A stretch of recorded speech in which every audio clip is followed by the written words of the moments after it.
As a Man Thinketh for the 21st Century, by James Allen, the Unsung Genius. Mind is the master power that molds and makes. And man is mind, and evermore he takes. The tool of thought, and, shaping what he wills, brings forth 1,000 joys, 1,000 ills, he thinks in secret, and it comes to pass, environment is but his looking glass. Thought and character. The aphorism, as a man thinketh in his heart so is he, not only embraces the whole of a man's being, but is so comprehensive as to reach out to every condition and circumstance of his life. A man is literally what he thinks, his character being the complete sum of all his thoughts. As the plant springs from, and could not be without, the seed, so every act of a man springs from the hidden seeds of thought, and could not have appeared without them. This applies equally to those acts called spontaneous and unpremeditated as to those, which are deliberately executed. Act is the blossom of thought, and joy and suffering are its fruits, thus does a man garner in the sweet and bitter fruitage of his own husbandry. Thought in the mind hath made us, what we are by thought was wrought and built. If a man's mind hath evil thoughts, pain comes on him as comes the wieldy ox behind. If one endure in purity of thought, joy follows him as his own shadow, sure. Man is a growth by law, and not a creation by artifice, and cause and effect is as absolute and undeviating in the hidden realm of thought as in the world of visible and material things. A noble and godlike character is not a thing of favor or chance, but is the natural result of continued effort and right thinking, the effect of long-cherished association with godlike thoughts.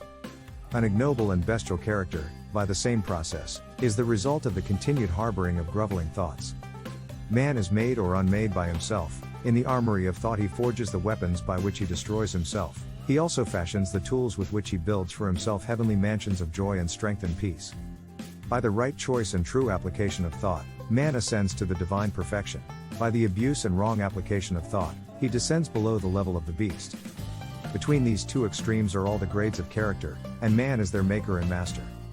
Of all the beautiful truths pertaining to the soul which have been restored and brought to light in this age, none is more gladdening or fruitful of divine promise and confidence than this, that man is the master of thought, the molder of character, and the maker and shaper of condition, environment, and destiny.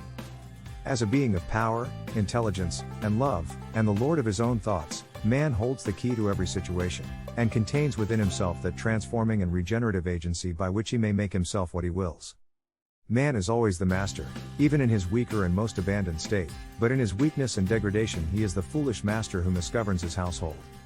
When he begins to reflect upon his condition, and to search diligently for the law upon which his being is established, he then becomes the wise master, directing his energies with intelligence, and fashioning his thoughts to fruitful issues. Such is the conscious master, and man can only thus become by discovering within himself the laws of thought, which discovery is totally a matter of application, self-analysis, and experience. Only by much searching and mining, are gold and diamonds obtained, and man can find every truth connected with his being, if he will dig deep into the mine of his soul, and that he is the maker of his character, the molder of his life, and the builder of his destiny, he may unerringly prove. If he will watch, control, and alter his thoughts, tracing their effects upon himself, upon others, and upon his life and circumstances, linking cause and effect by patient practice and investigation, and utilizing his every experience, even to the most trivial, everyday occurrence, as a means of obtaining that knowledge of himself which is understanding, wisdom, power. In this direction, as in no other, is the law absolute that he that seeketh findeth, and to him that knocketh it shall be opened, for only by patience, practice, and ceaseless importunity can a man enter the door of the temple of knowledge. Thanks for watching As a Man Thinketh by James Allen, the Unsung Genius.